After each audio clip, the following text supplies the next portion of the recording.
It's a frigid night in February, and John Rummel has a date with a heavenly body. So this is a good night. Venus is an outdoor girl, so John must brave the cold. And I can't feel my fingers. But it's worth it. So we got a nice shot here. John is a celestial photographer, and he's hoping to capture Venus paired with a crescent moon over the Madison skyline. Venus has disappeared. But the clouds are not cooperating, as Venus and then the moon move in and out of a haze. Eventually, he runs out of time as the moon sets. If I'm too late, try again next month. That's how it goes when you literally need planets to align to get the photo you want. So I got some good, usable shots. My fingers are completely numb. Over the years, John has figured out the right place and the right time to capture some striking images.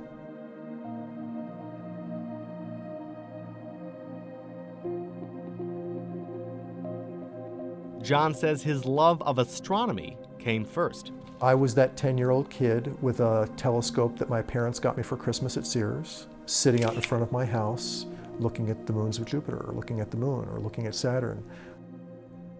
Soon he wanted to photograph what he was looking at, but eventually even that wasn't enough. Well, that gets boring because if you've seen one picture of Saturn, you've seen a million. The challenge became to take pictures that were interesting for other reasons. And living in Madison, I just had this fantasy of the skyline of Madison with the beautiful dome of the Capitol lit up at night with a big, beautiful moon in the background. For years, I thought about how to get that shot. I have to get the moon behind the Capitol. And unless you're God, you have to work with the geography that you're given. John eventually figured it out, and the result ended up on the cover of the Blue Book, the official state almanac.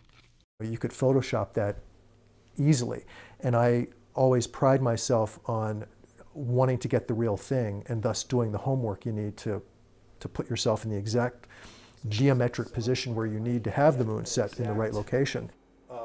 John uses a computer program to tell him the angular measurement, or azimuth, of the setting moon. I'll identify the setting point of the moon, draw a line through the center, which is where the Capitol is, and then watch where that line intersects the lakeshore.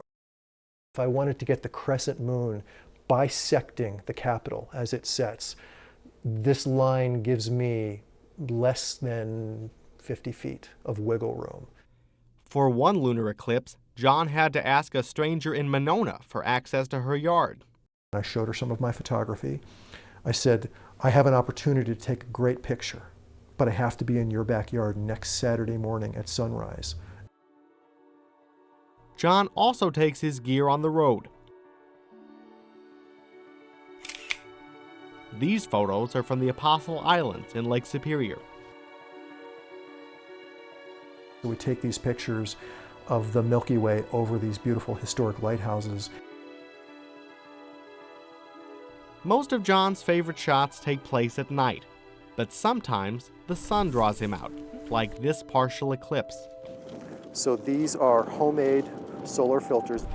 And so by using these over my camera lenses, I can photograph the sun directly and get the eclipse in progress. It's a festive atmosphere, as John is with members of the Madison Astronomical Society. Should be less than 1 minute. But of course, John wants something more than just a shot of the eclipse. There we go. There we go. First bite. He's hoping for a hazy horizon that will allow him to take the filter off his camera.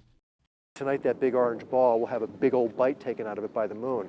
I'm hoping that I can take this off tonight and I can actually photograph the sun eclipsed with the trees and with the landscape that we see here at Donald Park without this. But the odds of that happening are somewhat slim, and I have the filter just in case. Once again, the clouds get in the way. Clouds can make the shot, and clouds can also completely obliterate the shot. While he didn't get the exact photo he wanted, it was a good experience. Got to see the partial eclipse. John will keep his head up and camera ready. waiting for the next moment when the stars align.